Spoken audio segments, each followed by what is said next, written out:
وہاں پہ بھی آپ کو ائمہ مساجد کی تنخواہیں 15-20 ہزار سے زیادہ نہیں ملیں گی. کوئی خطیب ہوگا تو اس کی 40 یا 50 تک ہوگی. ٹھیک ہے، ساتھ رہائش اور بجلی کا بل اور گیس وغیرہ وہ لوگ ادا کر دیتے ہیں. بہرحال پھر بھی آج کے دور میں مشکل زندگی ہوتی ہے ان کے لیے. لیکن ان میں جو سمجھدار ہوتے ہیں تو وہ تو آپ کو پتہ ہے کہ پھر وہ تو اس طرح آگے جاتے ہیں کہ پوری دنیا کو پیچھے چھوڑ دیتے ہیں. لیکن وہ چند ایک لوگ ہوتے ہیں. زیادہ تر لوگ مفلسی کی زندگی گزار رہے ہیں. لیکن اس کے باوجود آپ کو نہیں ملے گا کسی امام مسجد نے خودکشی کر لی تنگ آ کر، کیونکہ تھوڑا بہت دین کا سینس لوگوں کو ہوتا ہے. یہ لوگ جو ہے نا یہ دیندار نہیں ہوتے ہیں. صرف نماز پڑھ لینا دینداری نہیں ہے جب تک آپ کو دین کی روح کا نہ پتا ہو. ان لوگوں کو تو نہیں اندازہ ہوتا اس چیز کا. میں کہتا ہوں جسے آخرت کے عذاب کا پتا ہو وہ کبھی بھی تصور نہیں کر سکتا خودکشی کرنے کا. مسلمان خودکشی کر ہی نہیں سکتا اگر وہ مسلمان ہے. صحیح بخاری اور صحیح مسلم دونوں میں یہ حدیث موجود ہے. اللہ کے محبوب صلی اللہ علیہ وآلہ وسلم فرماتے ہیں کہ جس شخص نے خودکشی کی وہ ہمیشہ ہمیشہ کے لیے جہنم کی آگ میں جلتا رہے گا. اور نبی الاسلام نے خالدین فیہا ابدا کے الفاظ استعمال کیے، ہمیشہ ہمیشہ کے لیے. اور پھر آپ نے اس کو کھول کے بیان فرمایا کہ جس شخص نے دنیا میں زہر کا پیالہ پی کر خودکشی کی، جہنم کی آگ میں اسے بار بار زہر کا پیالہ دیا جائے گا اور وہ اسی تکلیف سے گزرے گا. پھر اسے نئی زندگی دی جائے گی، پھر وہ اسی تکلیف سے گزرے گا. جس شخص نے اپنے پیٹ میں چھرا گھونپ کر کسی لوہے کے اوزار کے ساتھ خودکشی کی تو اس کے ہاتھ میں جہنم کی آگ میں وہی انسٹرومنٹ دے دیا جائے گا، وہ بار بار اسی طریقے سے خودکشی کرتا رہے گا. جس شخص نے اپنا گلا گھونٹ کر یا رسی سے لٹک کے خودکشی کی، نبی علیہ السلام نے ایک ایک چیز کو بریف کیا، زہر کو، خنجر کو، پھندا لگانے کو، ان ساری چیزوں کو الگ الگ آپ نے ذکر کیا کہ اسی طریقے سے اس پہ وہ والا عذاب مسلط کیا جائے گا. اور یہ عذاب دوزخ کی آگ کے علاوہ ہوگا، وہ آگ میں تو جل ہی رہا ہوگا، پیرلل میں اس پہ یہ عذاب مسلط ہوگا. اللہم لا تجعلنا منہم، اللہم انا نعوذ بک من عذاب جہنم ومن عذاب القبر ومن فتنة المحیا والممات من شر فتنة المسیح الدجال. دنیا میں تو آپ موم بتی کے فلیم پہ بھی 1 منٹ کے لیے ہاتھ نہیں رکھ سکتے. ویسے تو لوگ کہہ دیتے ہیں کہ پھیرا ہی لگے گا. وہ تو سورۃ الفرقان میں آیا کہ جہنم تھوڑی دیر کے لیے بھی اور مستقل قیام کے لیے بھی انتہائی بری جگہ ہے. کوئی تصور نہیں کر سکتا. بخاری اور مسلم دونوں میں حدیث ہے کہ جو جہنم کی آگ ہے وہ دنیا سے 70 گنا زیادہ تیز ہے. یہ 70 کا عدد تو ویسے کثرت کے لیے، واللہ عالم کتنی دفعہ وہ زیادہ ہوگی، ایک سمجھانے کے لیے بات. تو کون تصور کر سکتا ہے اس تکلیف کا؟ اچھا، یہ جو حدیث ہے نا ہمیشہ ہمیش والی، اس حدیث کو امام ترمذی نے بھی جامعہ ترمذی میں لیا اور اس کے اوپر انہوں نے یہ جرح کیے کہ یہ جو الفاظ ہیں نا، یہ سارے راویوں نے یہ الفاظ نہیں بیان کیے، یہ خبر واحد کے طور پر ہے. باقی جو عذاب کی ڈیٹیلز آئی ہیں وہ سارے راویوں نے بیان کی ہیں اور وہ ان الفاظ کو درست نہیں سمجھتے. حالانکہ ان کا یہ موقف غلط ہے، کیونکہ بخاری اور مسلم دونوں میں وہ احادیث موجود ہیں اور اس کی صحت کے اوپر باقی علماء کا اتفاق ہے. اور باقی علماء اس کی تعویل یہ کرتے ہیں کہ ہمیشہ ہمیش کے لیے وہ شخص خودکشی کرنے والا جہنم کی آگ میں رہے گا جو خودکشی کو حلال سمجھ کر کرے. یا یہ ریزن ہو سکتی ہے.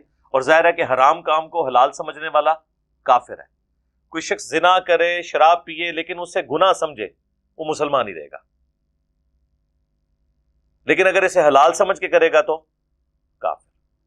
دوسری تعویل اہل علم نے یہ کی کہ یہ ہمیشہ ہمیش سے مراد a long period of time ہے، کہ بہت لمبے عرصے کے لیے وہ جہنم میں رہے گا. وَلِعَوْذُ بِاللَّهِ تعالیٰ. پھر بھی ایک بڑا خطرناک معاملہ ہے.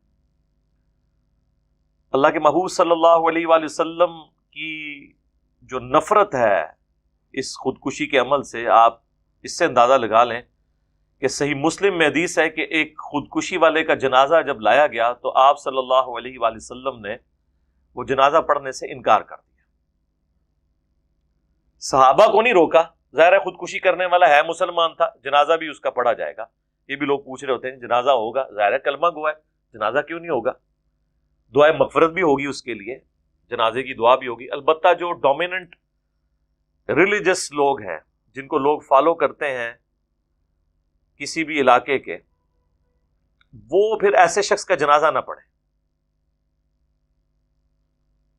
2008-9 کی بات ہے، میرے درس میں ایک اسٹوڈنٹ آتا تھا، 17-18 سال اس کی عمر تھی، دعوت اسلامی کے مدرسے سے وہ حفظ کر رہے تھے، بریلوی مکتب سے تعلق رکھتے تھے، کچھ عرصہ وہ درس سنتے رہے، یعنی وہ اس طرف آلموسٹ مائل ہو گئے تھے۔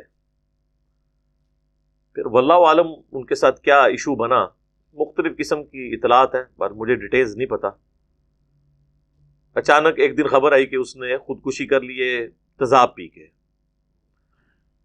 یہ عام جو سویپ وغیرہ گھر میں ہوتا ہے نا، ٹوائلٹ صاف کرنے والا، ظاہر ہے کہ تیزاب تو آپ کو پتا ہے اس سے تو پھر ریکوری نہیں ہوتی نا، آپ تیزاب پی لیں تو پھر سارے آرگن ختم ہو جائیں گے اندر سے، تو دوبارہ ریکوری نہیں کرتے۔ باہر تیزاب سے آپ جو چیز جل جائے تو آپ دیکھیں اس کھال کا کیا حال ہوتا ہے، تو اندر آنتوں کا، اسی طریقے سے معدے کا جل جانا، تو ریکوری ممکن نہیں۔ پر وہ فوت ہو گیا، اللہ تعالیٰ اس کی مغفرت کرے۔ جیلم کی تاریخ کے چند بڑے جنازوں میں سے اس کا جنازہ تھا۔ اس قسم کی جو اموات ہوتی ہے نا، کافی لوگ کثرت کے ساتھ اس میں شریک ہوتے ہیں۔ اب ظاہر میرے ساتھ تو خاص تعلق تھا، لیکن میں نے جنازہ نہیں پڑھا تھا اسی وجہ سے، ایک پروٹیسٹ کے طور پہ، جس طرح کہ اللہ کے محبوب صلی اللہ علیہ وآلہ وسلم نے جنازہ نہیں پڑھا۔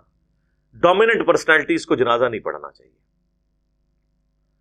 بلکہ بخاری اور مسلم میں تو یہاں تک حدیث ہے کہ اللہ کے محبوب صلی اللہ علیہ وآلہ وسلم کے سامنے اگر کسی مقروض کا جنازہ لایا جاتا تو آپ اس کا جنازہ بھی نہیں پڑھتے جب تک کہ قرض اتر نہ جائے۔ جب اللہ نے وسعت دے دی غزوہ خیبر کے بعد، تو اللہ کے نبی علیہ السلام خود پھر اس کا قرض اتار دیا کرتے تھے مقروض کا، اور اللہ کے محبوب صلی اللہ علیہ وآلہ وسلم اس آیت مبارکہ کو تلاوت کرتے تھے، النبی اولا بالمؤمنین من انفسہم وازواجہ امہاتہم، نبی مومنین کی جانوں پر ان سے بڑھ کر ان پر حق رکھتے ہیں، اور نبی کی بیویاں امت کی مائیں ہیں۔ تو آپ کہتے تھے کہ اچھا، حالانکہ حق تو نبی علیہ السلام کے لیے قربانی کرنے کا ہے، لیکن حضور اپنے حق میں اسے حق سمجھتے تھے کہ یہ میرے بچوں کی مانند ہے، میں اس کا قرض اتار دوں، ورنہ حکم یہ ہے کہ نبی مومنین کی جانوں پر ان سے بڑھ کر حق رکھتے ہیں۔ لیکن نبی علیہ السلام کہتے تھے اگر میں حق رکھتا ہوں نا، اور میری بیویاں امت کی مائیں ہیں، تو یہ جو امت ہے یہ میرے بچوں کی مانند ہے، اور اگر اللہ نے مجھے وسعت دی ہے تو میں ان کا قرض بھی اتار دوں۔ سوچ کا ہے، یہاں پہ پیر مریدوں سے کھاتے ہیں، اور ہمارا پیر وہ ہے جو مریدوں کے قرضے اتارتا ہے، اور وہ پیر کے جس کے لیے مریدوں کو جان چھڑکنی چاہیے، وہ اپنے مریدوں کے لیے ایسی محبت کے جذبات رکھتا ہے۔ حریص علیکم بالمؤمنین رؤوف الرحیم، مومنین کی جانوں پر ان سے بڑھ کر ان کے لیے حرص رکھنے والے ہیں، اور رؤوف اور رحیم ہیں، یعنی وہ کوالٹیز جو اللہ نے اپنے لیے استعمال کی ہیں۔ اللہ کے لیے تو ہم الرؤوف اور الرحیم بولتے ہیں، نبی الاسلام کے لیے سورہ التوبہ میں بالمؤمنین رؤوف الرحیم، درگزر فرمانے والے، رحمت فرمانے والے۔ اللہ تعالیٰ قیامت والے دن ہمیں اپنے محبوب صلی اللہ علیہ وآلہ وسلم کی شفاعت نصیب فرمائے، اور جنت الفردوس میں ان کا پڑوس نصیب فرمائے، آمین۔ صحیح بخاری میں حدیث ہے کہ شہید کا ہر گناہ معاف ہو جاتا ہے سوائے قرض کے۔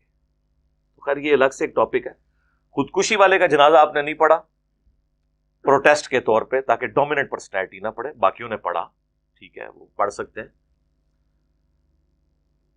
اب بعض لوگ یہ بھی پوچھتے ہیں کہ آخرت میں عذاب تو آیا، at the end of the day کیا بنے گا؟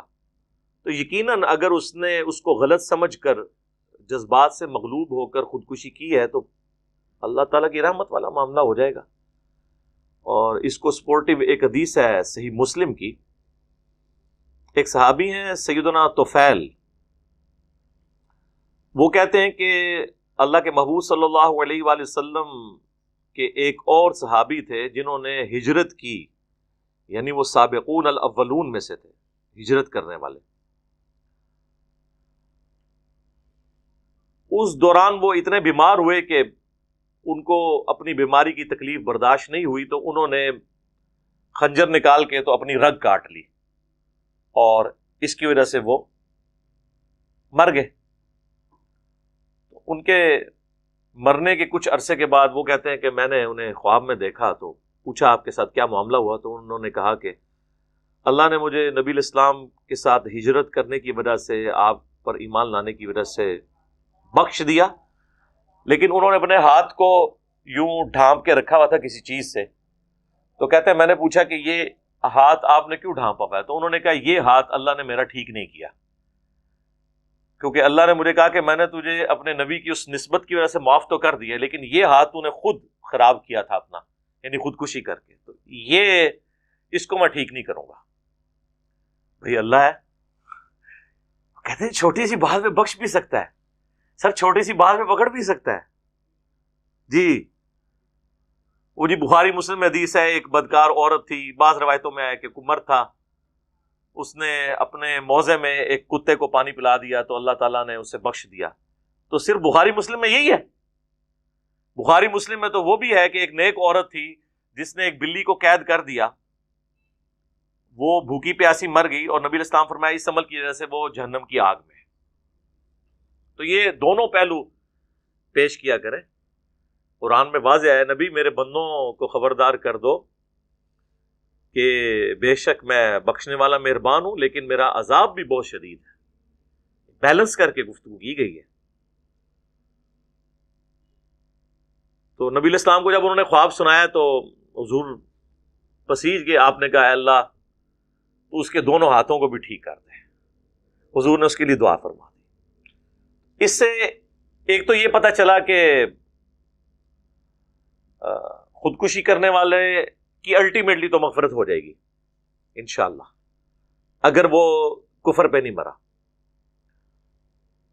دوسرا اتنا سینسٹیو ایشو ہے کہ اللہ تعالیٰ کا غصہ ایسا ہے کہ اسے بخشنے کے باوجود اس کا ہاتھ وہ ٹھیک نہیں ہوا۔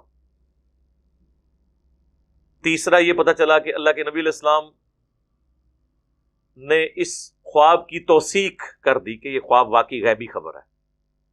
ہر ایک خواب غیبی خبر نہیں ہوتا۔ کل ہماری ویڈیو بھی اپلوڈ ہوئی ہے نا خوابوں سے متعلق، یہ وہ خواب ہے جس کی توثیق خود اللہ کے نبی علیہ السلام نے کر دی، تو وہ اس طرح کا کوئی خواب ہو تو وہ غیبی خبر ہوتا ہے، یعنی مستقبل کے حالات دکھائے جا سکتے ہیں۔ یہاں پہ بھی اگر کسی کو اس قسم کا کوئی خواب آئے نا، تو کسی مرے ہوئے رشتہ دار کے بارے میں، تو اس کے لیے دعا کر دیا کریں، صدقہ اور خیرات کر دیا کریں، تاکہ اللہ اس کے لیے آخرت کی زندگی میں آسانیاں کرے۔ مرنے کے بعد انسان کا غصہ ٹھنڈا ہو جانا چاہیے۔ باقی خودکشی کی طرف واپس آئیں، یہ سب کچھ ہوتا ہے دنیا کی محبت کی وجہ سے، اور دنیا میں جو ناکامی ہے اسے الٹیمیٹلی ناکامی سمجھ لینا۔ الٹیمیٹ ناکامی وہ ہے جو آخرت میں ہو۔ یوم التغابن کہا گیا ہے، ہار اور جیت کے فیصلے کا دن، سورہ التغابن میں، وہ ہے آخرت۔ دنیا میں کوئی شخص لاوارث مر جائے اور فٹ پاتھ پہ اس کی لاش گلتی سڑتی رہے، اس کو کوئی کفن بھی نہ پہنا کے دفنائے، اگر وہ اللہ کے لیے مرا ہے دین واٹ، کوئی فرق نہیں پڑتا۔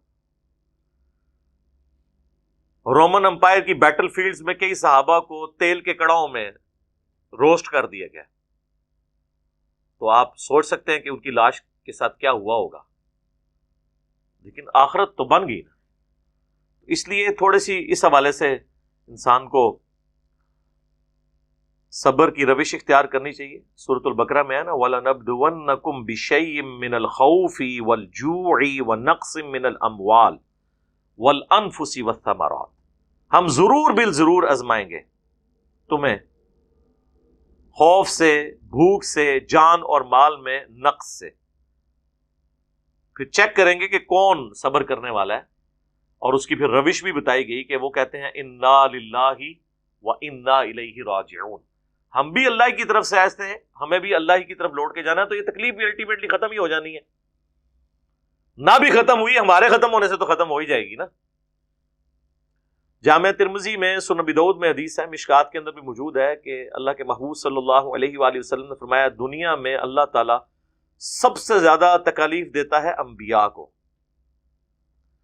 اس کے بعد ان لوگوں کو جو انبیاء کے بعد اللہ کو دنیا میں سب سے بڑھ کر محبوب ہوتے ہیں، پھر ان کے بعد ان لوگوں کو جو ان کے بعد سب سے بڑھ کر محبوب ہوتے ہیں۔ اب دیکھیں یہاں پہ یہ ترتیب نہیں بتائے گی کہ انبیاء، صحابہ، تابعین اور تبع تابعین، یہ پوائنٹ ٹو بی نوٹڈ ہے۔ عین ممکن ہے کہ کسی صحابی کی عیاشی کی زندگی گزری ہو اور کسی 1000 سال بعد آنے والے شخص کو تکلیف کی زندگی گزارنی پڑے،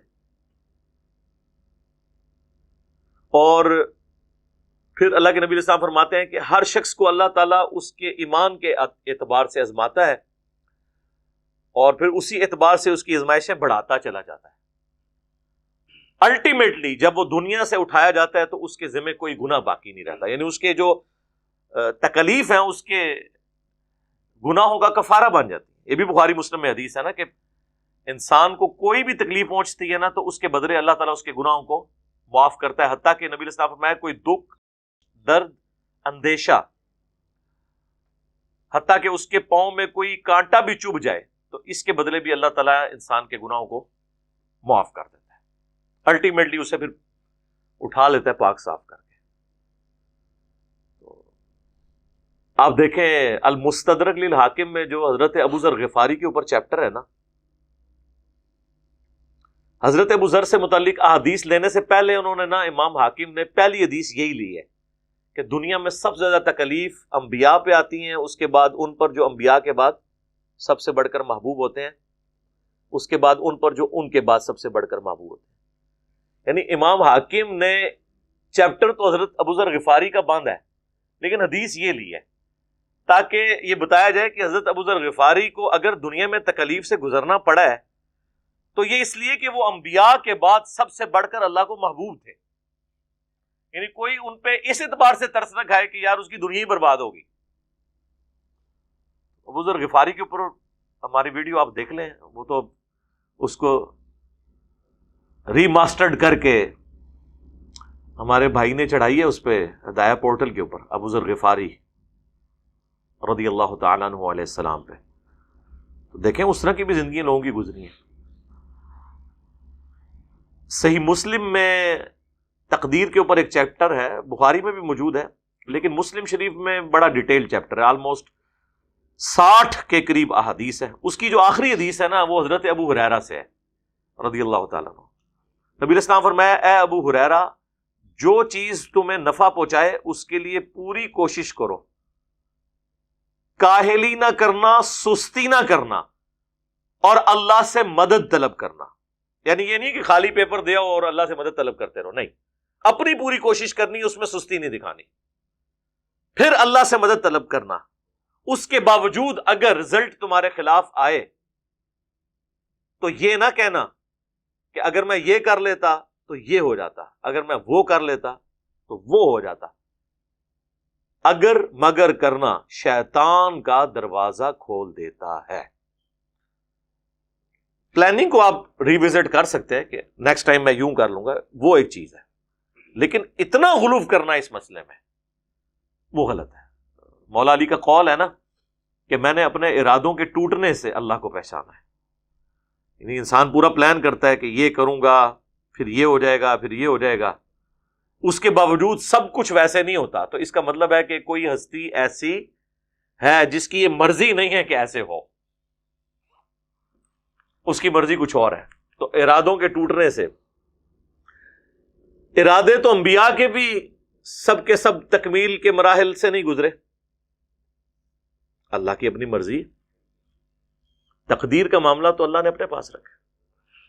اس پہ تو خیر کافی گفتگو ہو سکتی ہے لیکن چونکہ یہ ٹاپک بڑا انٹرسٹنگ ہے، بس میں ایک آیت پہ کنکلوڈ کرتا ہوں، پھر باقی سوالات آگے لے کے چلتے ہیں۔ یہ سورۃ الحدید ہے نا جی، پارہ نمبر 27 میں سورت نمبر ہے 57، اس کی جو یہ آیت نمبر 22 اور 23، اس پہ آپ سمجھ لیں ایپیکس ہے قرآن حکیم میں جو تکلیف انسان پہ آتی ہیں، اس سے کوئی عظیم آیات نہیں ہے اس ٹاپک کے اوپر۔ ما اصاب من مصیبت فی الارض، کوئی بھی مصیبت ایسی نہیں ہے جو زمین پر آئے، یعنی جو اجتماعی تکلیف آتی ہیں، زلزلے کی فارم میں، سیلاب کی فارم میں، وبائی امراض کی شکل میں، جنگوں کی شکل میں، ولا فی انفسکم، اور نہ تمہاری جانوں میں کوئی تکلیف آتی، یعنی کسی انڈیویجول کو کوئی تکلیف ہوئی، کسی کو بلڈ کینسر ہو گیا، کسی کے گردے فیل ہو گئے، کسی کو ہارٹ اٹیک ہو گیا، کسی کی آنکھ ضائع ہو گئی، کسی کی ٹانگیں ضائع ہو گئی ایکسیڈنٹ میں، تو چاہے اجتماعی تکلیف ہوں یا انڈیویجول کی، الا فی کتاب من قبل ان نبرأها، مگر یہ کہ وہ ہم نے لوح محفوظ میں پہلے ہی لکھ لیا ہے، اس سے قبل کہ وہ تکلیف ہم کسی کو بھیجیں، تو بات ختم ہوگی نا۔ اور لوگ کہتے ہیں جی وہ ماں باپ کے گناہوں کی سزا جو ہے اولاد کو بھگتنی پڑ رہی ہے، یہ کلمات کفر ہے، ایسے کیسے ہو سکتا ہے؟ مکافات عمل بھی ہے تو اسی انسان کو بھگتنا ہے جس نے کام ڈالا ہے، چاہے وہ دنیا میں بھگت لے ہمارے پولیٹیشنز کی طرح، چاہے آخرت میں جا کے بھگتے، بھگتنا اسی نے۔ اولاد کو نہیں سزا ملتی، قرآن کا واضح فتویٰ ہے بے شمار جگہ پہ، لا تزر وازرۃ وزر اخرى، کوئی جان کسی دوسری جان کا بوجھ نہیں اٹھائے، ورنہ جناب ابو جہل کا بیٹا اکرمہ صحابی تو نہ ہوتا، اور یہ وہ اکرمہ ہے جو فتح مکہ کے دن بھی لڑنے کے لیے باہر آ گیا تھا، اور اللہ نے قسمت میں ہدایت لکھی تھی، کلمہ پڑھ کے مسلمان ہو گیا۔ وہ سنن نسائی میں ڈیٹیل حدیث آتی ہے، جب وہ سمندری سفر پہ گیا اور کشتی جو ہے پھنس گئی بھنور میں، تو سب لوگ اللہ کو پکارنا شروع ہو گئے، تو اس نے کہا کہ یہاں ہم اپنے بتوں کو کیوں نہیں، اپنے بزرگان دین کو ہم کیوں نہیں، بابوں کو کیوں نہیں پکار رہے؟ ان کا ادھر تے بابے تے شاہی کوئی نہیں، اتنے تے اللہ کو منگیا جاتا ہے، تو انہوں نے ادھر ہی نیت کی کہ اللہ اگر تو نے مجھے بچا لیا نا تو میں تیرے نبی کے ہاتھوں میں ہاتھ دے دوں گا، اور اللہ نے بچا لیا چھپتے چھپاتے، حالانکہ قتل کے فتوے نکلے ہوئے تھے ان کے، یہاں تک کہ غلاف کعبہ میں بھی چھپے انہیں مار دینا، چھپتے چھپاتے حضور کے پاس چلے گئے، حضور کی شفقت قبول کر لیا۔ آلموسٹ انہوں نے محض 3 سال کی زندگی مزید گزاری ہے، جنگ یرموک میں شہید ہو گئے رومن امپائر کے خلاف لڑتے ہوئے۔ اکرمہ بن ابی جہل، باپ امت کا فرعون اور بیٹا صحابی رضی اللہ تعالیٰ عنہ علیہ السلام۔ تو اللہ تعالیٰ ماتا تکلیف ہم نے پہلے ہی لکھ لی ہوئی ہے جو پہنچنی ہے۔ ان ذالک علی اللہ یسیر، بے شک یہ اللہ کے لیے بہت آسان ہے۔ کسی کو یہ ٹینشن ہو سکتی ہے کہ یہ کیسے ہو گیا کہ اللہ کو پہلے ہی پتا چل گیا، اتنے ساری مخلوقات کا ڈیٹا، اللہ کے لیے کوئی مشکل۔ لکی لا تأسوا علی ما فاتکم، یہ اس لیے ہم نے کیا کہ تم کف افسوس مت ملو اس پر جو تم سے جاتا رہا، ولا تفرحوا بما آتاکم، اور مت شیخی بگاڑو جو تمہیں مل جائے، جو تمہیں ملا اس پہ شیخی نہ بگاڑو، وہ بھی اللہ کی مرضی سے ملا، اگر چھن گیا تو اللہ کی مرضی سے، اللہ کسی کو دے کے آزماتا ہے، کسی سے لے کر آزماتا ہے۔ واللہ لا يحب كل مختال فخور، اور اللہ تعالیٰ کو جو شیخی بگاڑنے والے لوگ ہیں یہ ہرگز پسند نہیں ہے۔ تو یہ ہے اسلام کا فلسفہ۔ دنیا میں اگر ناکامی کا منہ دیکھا بھی تو آخرت کی کامیابیاں تو مقدر ہیں۔ دنیا میں بظاہر اگر ناکامی دیکھی جائے دنیاوی اعتبار سے تو حسین ابن علی رضی اللہ تعالیٰ عنہ علیہ السلام کو کتنی تکلیف اٹھانی پڑی۔ لوگ تو محاورتاً بولتے ہیں نا، دنیا میں سب سے بھاری چیز ایک باپ کے کندھے پر جوان بیٹے کی لاش ہے، تو حسین ابن علی نے تو اپنے کئی بیٹوں کی اور اولاد کی اور رشتہ داروں کی لاشیں اٹھائی ہیں، تو وہ ناکام تو نہیں ہوئے۔ اور آخر میں ان وائزین کو بھی واضح و نصیحت کروں گا جنہوں نے اسلام کی یہ پکچر لوگوں کو پیش کی ہے کہ جو اسلام پہ چلے گا نا تو وہ بڑی خوشحال زندگی گزارے گا۔ ایسے نہیں ہوتا، یہ غلط آپ چیز پریزنٹ کر رہے ہیں۔ اگر ایسا ہوتا تو نبی علیہ السلام کو خوشحال زندگی مل جاتی، آپ کے ساتھیوں کو مل جاتی، آپ کے اہل بیت کو ملتی، ایسے تو نہیں ہوتا۔ اللہ نے آزمانا ہے۔ وہ جو کہا گیا نا فی الدنیا حسنہ، اس سے مراد ہے کہ دنیا میں اگر کوئی تکلیف بھی آئے گی نا تو اللہ کے لیے انسان برداشت کر لے گا، یہ نہیں ہونا کہ تکلیف نہ آئے۔ اگر ایسا ہے تو کہیں پھر گڑبڑ ہے۔ ہاں، نوح علیہ السلام کے اجتماع میں ہو 80 بندے اور رائے ونڈ میں ہو 16 لاکھ، ملتان میں ہو 20 لاکھ، تو کہیں تو گڑبڑ ہے نا، یہ چیز دیکھیں۔ باقی ہم تو دعا کریں گے اللہ تعالیٰ ان کی مغفرت کرے جن کا آپ نے کیس بھیجا تھا. اور باقی میں بھائیوں سے اور بہنوں سے ریکویسٹ کروں گا یہ خودکشیوں والا کام چھوڑ دیں, اس سے کچھ نہیں ہونا, زندگی ختم نہیں ہوگی ایک واقعے سے, بڑی زندگی پڑی ہے. ان مع العسر یسرا, اور اللہ نے 2 دفعہ اس کو ریپیٹ کیا, ہر مشکل کے ساتھ آسانی ہے. اور یہ عورتوں کو مجھے نہیں سمجھ آتی کہ دوسری شادی سے ان کو کیا مسئلہ ہو جاتا ہے. کوئی زندگی ختم ہو گئی آپ کی, اور وہ اس نے بھی ایک جھوٹی فون کال کے اوپر کر دیا, وہ سچی بھی ہوتی دین وٹ یار. ٹھیک ہے اگر آپ کو نہیں پسند تو آپ کھلا لے لیں, لادا ہو جائیں, یہ اور شادی کر لیں اگر آپ کو یہ نہیں آپ گزارا کر سکتے اس طریقے سے. لیکن یہ کام بالکل کرنے کی ضرورت نہیں ہے. دنیا تو اب تو کہتے ہیں کہ مر جائیں گے, ہاں مر کے بھی نہ چین پایا تو پھر کدھر جائیں گے, تو چین کوئی نہیں ہے آگے. ذہن میں رکھیے گا, کوئی سمجھتا ہے نا کہ مرنے کے بعد سکون ہو جائے گا, جس طرح ہمارے پرائم منسٹر صاحب کہتے ہیں قبر میں سکون ہے. قبر میں سکون اسی کا ہے جس نے دنیا اللہ اور اس کے نبی عز و جل و صلی اللہ علیہ وآلہ وسلم کے مطابق گزاری ہے. ورنہ تو مارا گیا, مرنے کے بعد تو سکون برباد ہونا شروع ہوتا ہے انسان کا اگر اس نے صحیح زندگی نہیں گزاری. اللہم ربنا آتنا فی الدنیا حسنہ وفی الآخرۃ حسنۃ وقینا عذاب النار. آمین.